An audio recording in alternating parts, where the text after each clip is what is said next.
have a distinguished political panel who's going to break everything down in just a moment. But first, let's begin on Capitol Hill. We are joined now by Wisconsin Republican Senator Ron Johnson. He's one of 6 Republicans who have indicated they will vote in favor of the deal. Senator Johnson, you've made some news on this. Let me ask you what was behind your decision.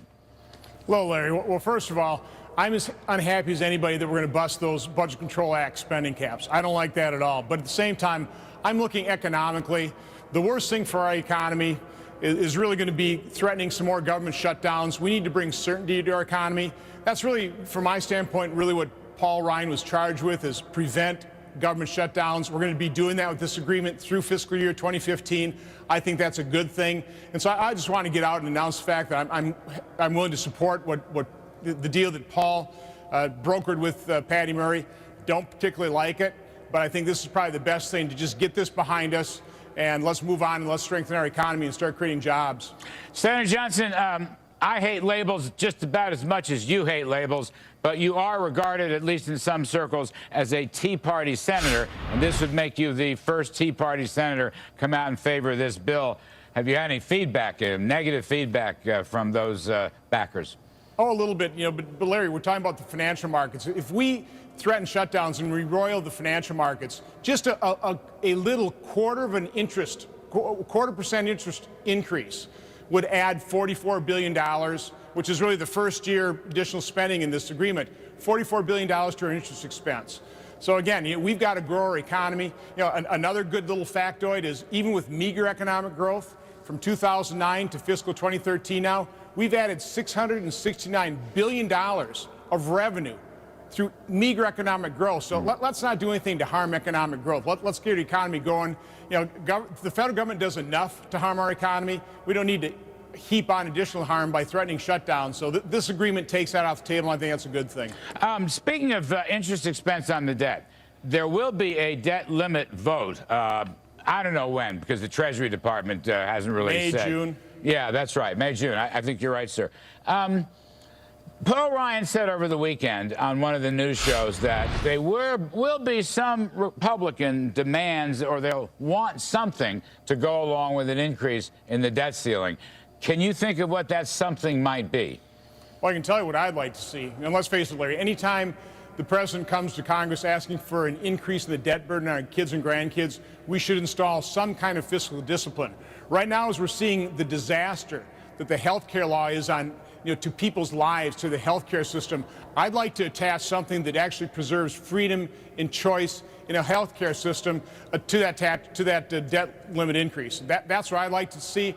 We could attach some energy provisions. We could attach just some good government provisions, an automatic continuing resolution if we don't pass appropriation bills. There's a number of things we can take a look at that I think would strengthen our economy, that could potentially limit the damage of the health care law.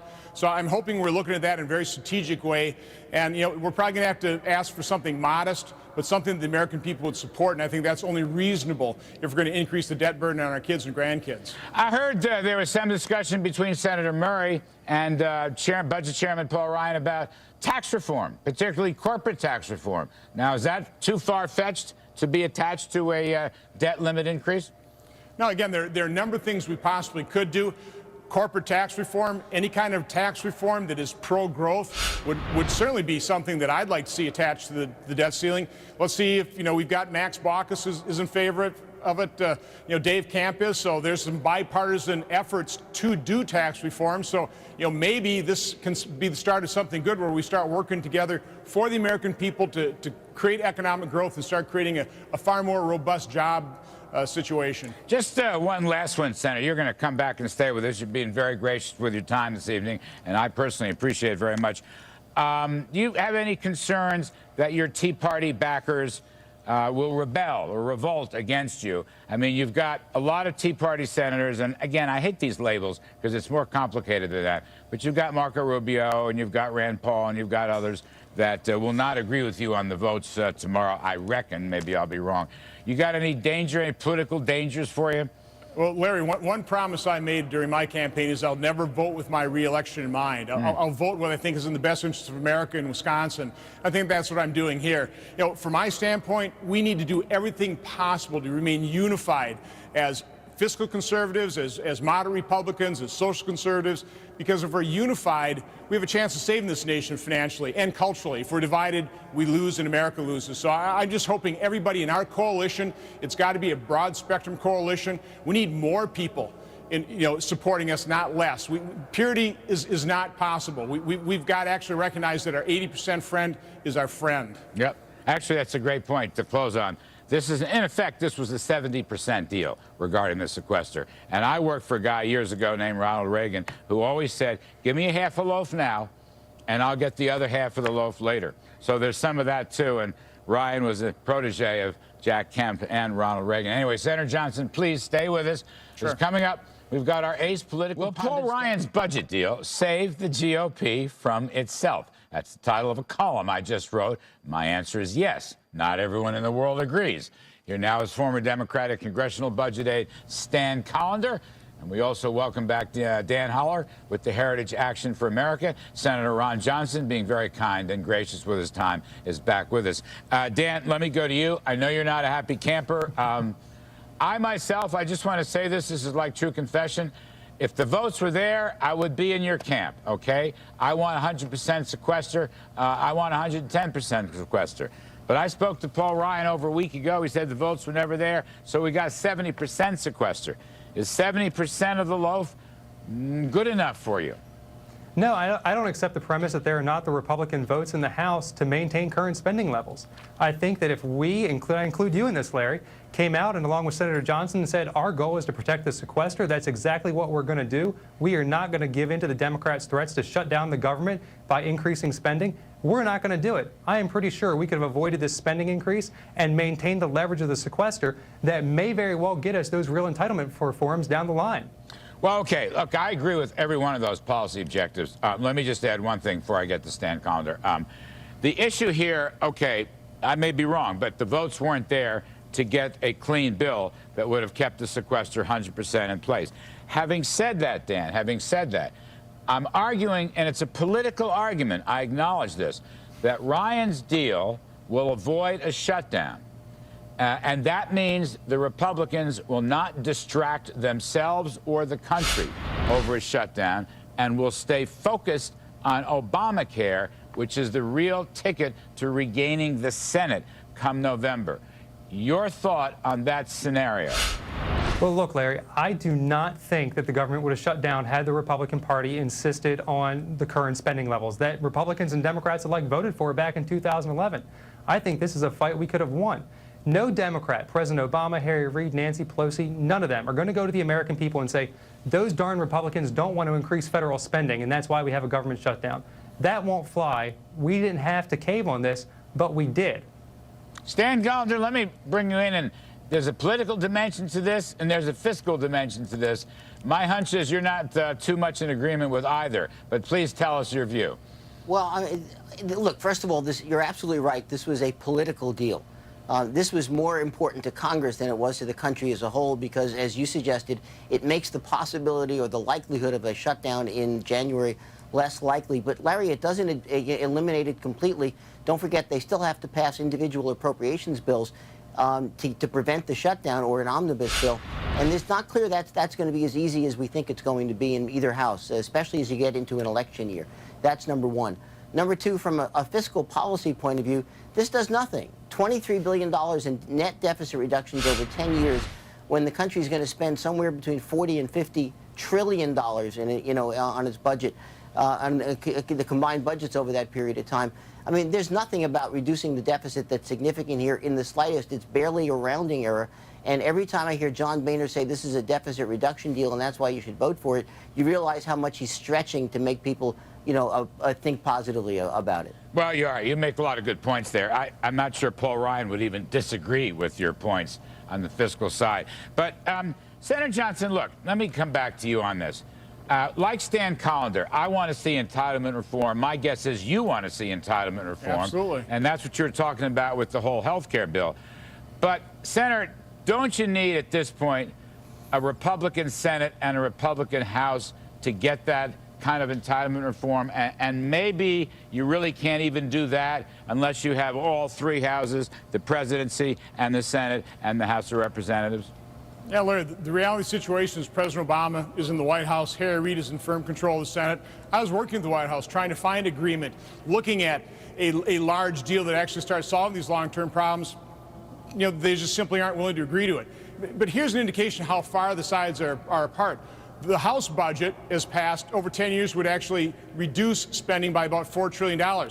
Patty Murray's Senate budget increases spending by $1 trillion, increases taxes by $1 trillion. We're $5 trillion apart. So I mean, in the end, you go, we can't force that immovable object, which is the Democrat Party, that refuses to acknowledge the problem, much less work with us really in good faith to start solving the long-term drives the debt and deficit. So in the end, from my standpoint, the fact that we're not going to shut down our government, I think that provides some certainty economically.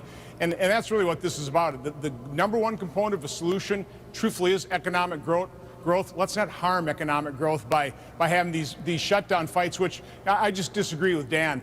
We did not have the votes in the House. I talked to the appropriators, I talked to people in the armed services. We didn't have the votes, and we would not win a shutdown fight. Obviously, we didn't win it last time. We're not going to win one in January either. Dan, I want you to react to that, and also something Paul Ryan said yesterday. We Republicans have to have a big family. Victories cannot be done without the Tea Party group or groups like yours. I fully agree with that. I'm not attacking you, buddy. We're having a political disagreement. I'm not attacking you. I don't know. John Boehner got his Irish up. I'm not sure what that was about. Ryan didn't attack you either. How do you feel now on a Monday, having gone through this process in the last 3 or 4 days? Do you feel like you got your political fisticuffs ready to go, or is there some meeting of the minds that can create a merger here? Well, look, I mean, I don't really care about the Speaker's attacks last week. We're concerned about the policy, and the policy on this is clear. It's $63 billion in spending increases. It's new deficit spending throughout the remainder of President Obama's term. That's not conservative policy. So, you know, I want to see conservative policy. I want to work towards that end. But here's a major problem with what's being said. If the Republican Party in the House is not strong enough and united enough behind small government principles to maintain the sequester, we have major issues in this country. And that is extremely alarming. So I don't accept, and I know what people said behind closed doors, but you won't have those people if forced to cast a vote. And it was a Republican priority, if it was Speaker Boehner's priority to maintain the sequester, I'm pretty sure his folks would fall in line. But if they wouldn't, we have serious problems, and we're not going to get that entitlement reform, even if we have Republicans in the White House, Senate, and the House. Stan Collins, I want to give you the last word on this point. At the beginning of this process, the Democratic budget wanted to abolish the sequester, and they wanted a very substantial tax hike, as you know, so-called loophole closing. They didn't get either. At the other side, Mr. Ryan wanted to maintain the budget caps, but he had to settle for 70%. He didn't really get any tax cuts. He did, however, get some small entitlement reforms. Don't you think the Republicans actually got the better of this deal? I don't know about better here. I'm not going to add some kind of normative discussion to this. There was a compromise here, Larry, and one of the and that was unusual in itself over the last 5 years. Don't forget, one of the tenets of the Tea Party is that compromise is a sin, and compromise is collaborating with the enemy. That was a major change, and I don't think we understand fully the political implications or repercussions of this. My guess is the Tea Party folks are going to have to go after one of the more mainstream Republicans, one of those who compromised in a Republican primary. This is not the end of the fight. This is just the beginning. I gotta give Dan Holler the last word on that one. Well, I mean, I think it's open to interpretation. If Senator Johnson and others can go back to their constituents and explain why we needed to have a $63 billion spending increase, why deficits needed to increase, why all the deficit reduction is in 2022 and 2023 when a lot of them may not even be in office, if they can sell that to their constituents, more power to them. I just think it's going to be really hard for them to do that. All right. I'm going to leave it there. Senator Ron Johnson, thank you, sir. Good luck on the votes. Merry Christmas. Merry Christmas. Happy and holy, always. Stan Collins, thank you. It's great to see you back on the show. Dan Holler, thank you very much. I'm not the enemy. I hope you know that.